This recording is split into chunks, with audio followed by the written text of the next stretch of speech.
Hey guys, Justin with Shock Therapy once again. We are here to show you how to install the dual rate spring kit on a Turbo S Velocity. This spring kit is going to do multiple things for you, not to mention smooth out the ride quality and help the bump stage when you hit something big. Overall, the car is going to be much more stable and fun to drive. This dual rate spring kit is absolutely the first thing that we suggest for all of our customers to do to their UTV to improve their suspension ride quality. Our dual rate spring kits are warranted for life and made in the USA. This installation should take you between 2 and 3 hours.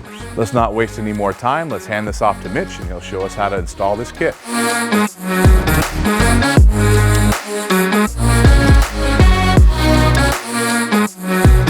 As always, we recommend that you lay out all the parts that are included in this kit. This will help you with the installation. The first step is to jack the car up to where the tires are off the ground. For safety reasons, always use jack stands.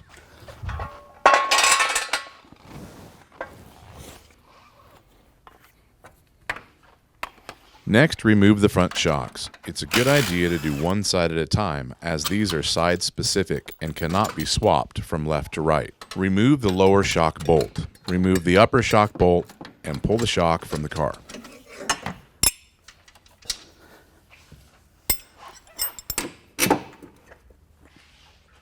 With the shock in the vise, push the bump stop down the shock shaft so that it will clear the spring perch as you remove it. With the spring perch out of the way, remove the stock springs from the shock.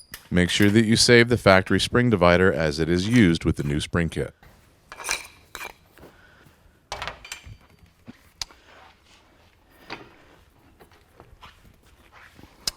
Set your preload measurements and install the crossover rings. The preload should be set at 2 inches and the crossover should be set at 4.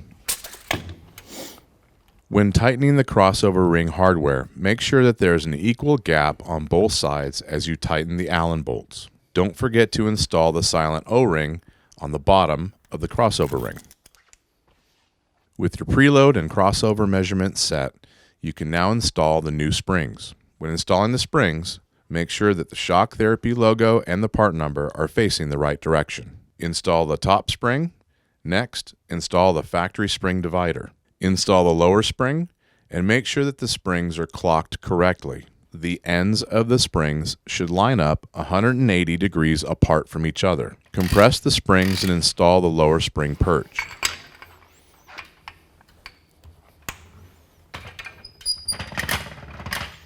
You can now reinstall the shock on the car, starting with the upper shock bolt.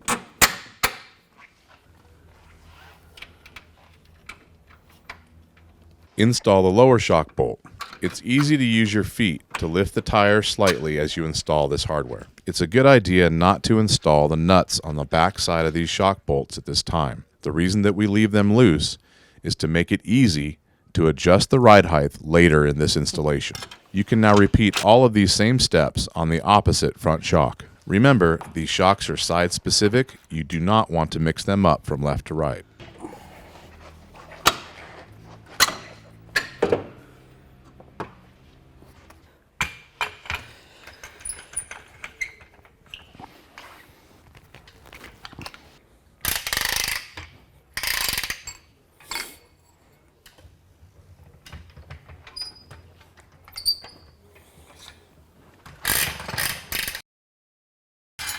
Mm-hmm. 2 inches.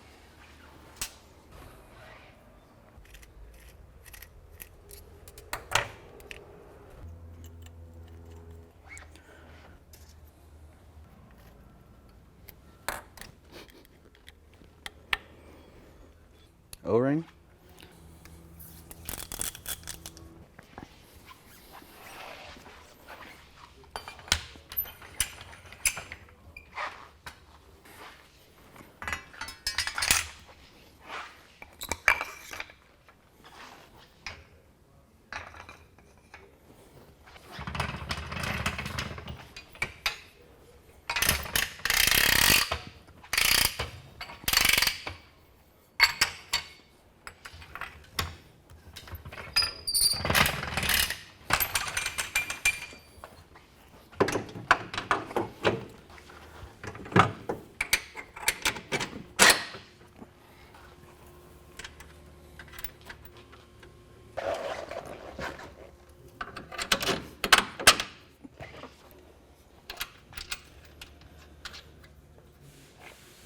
With both shocks installed back on the car and the hardware left loose, you can remove the jack stands and put the car back on the ground. Jack up the rear of the car until the tires are just off the ground.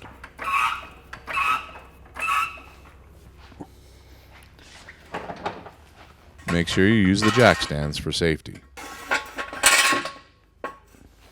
Remove one shock at a time as they are side-specific just like the front. Start with the lower hardware first and then remove the upper hardware and the shock from the car. With the shock in the vise, push the bump stop down the shock shaft, allowing you the room to remove the lower spring perch. With the spring perch out of the way, you can remove the factory springs. Save the spring divider as it is used with the new spring kit.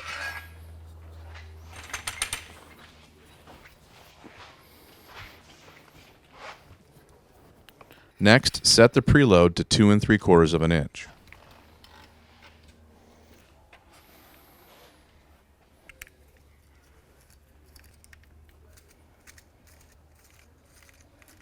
Next, install the crossover ring at 5.5 inches. When you tighten the hardware for the crossover ring, make sure the gap is equal from left to right.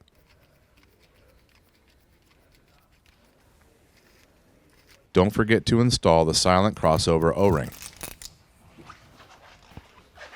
With the preload set and the crossover located, you can now install the springs.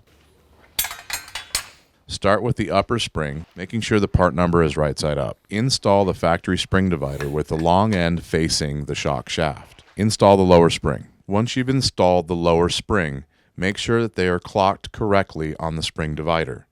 They should be 180 degrees apart from each other. Compress the spring package and install the lower spring perch.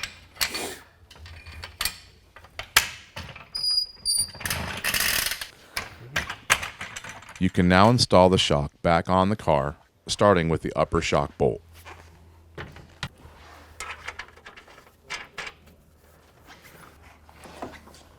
Install the lower shock bolt. It is easier if you use your feet to lift the tire up and down as you install this hardware. Leave the hardware loose as it will make ride height adjustments later on easier to accomplish.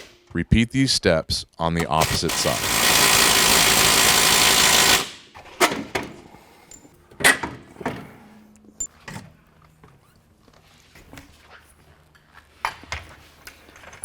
Get tired of me on it. I'm exhausted, man. You're not allowed to be tired. And then you have kids and they take it all, bitch. 2 3/4. Good job. Make sure I film what needs to be shown. 5.5.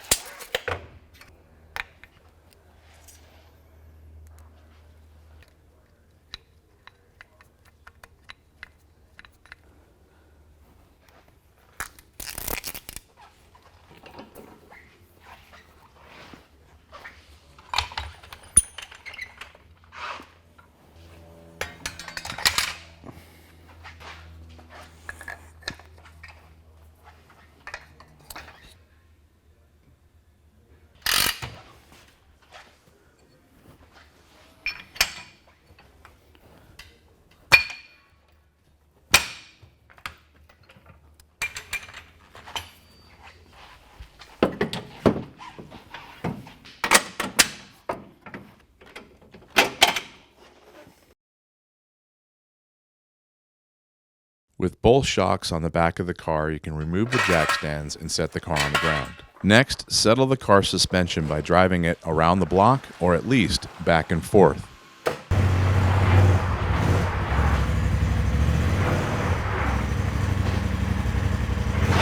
When settling the suspension, you want to accelerate and stop as quickly as you possibly can, allowing the springs to settle.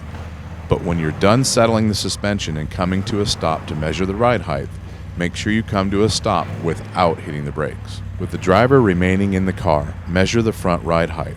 This measurement is taken from the bottom of the lower control arm mount closest to the firewall. The front ride height measurement should be 16 inches off the ground with the driver in the vehicle and 32-inch tires on the car. The rear measurement should be taken from the bottom of the skid plate at the back of the car to the ground.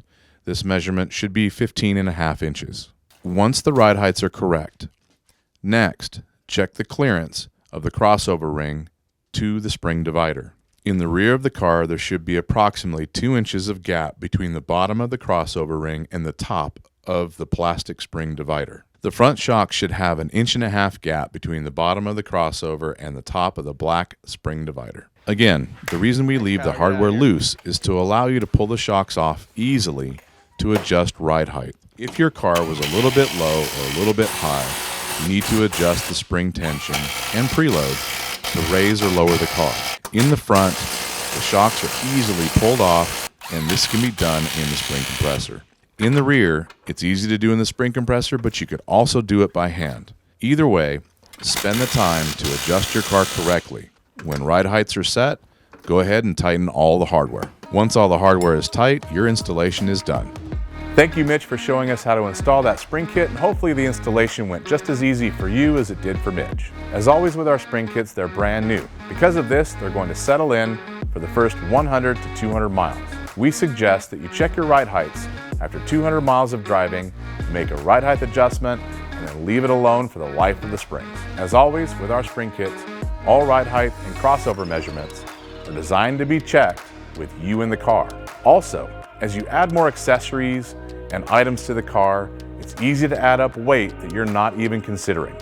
Make sure that you check your ride height from time to time, adjust it accordingly to keep up with the accessories that you add to your car. Once you have a few hundred miles on your spring kit and realize the improvement that it's given your suspension ride quality, give us a call. The next thing in line is to do an internal shock modification we call a Ride Improvement System, or RIS. It's the perfect product coupled with a spring kit to give you the best ride quality possible in your UTV. For other high-quality shock therapy products, visit us at shocktherapist.com or give us a call at the shop at 623-217-4959.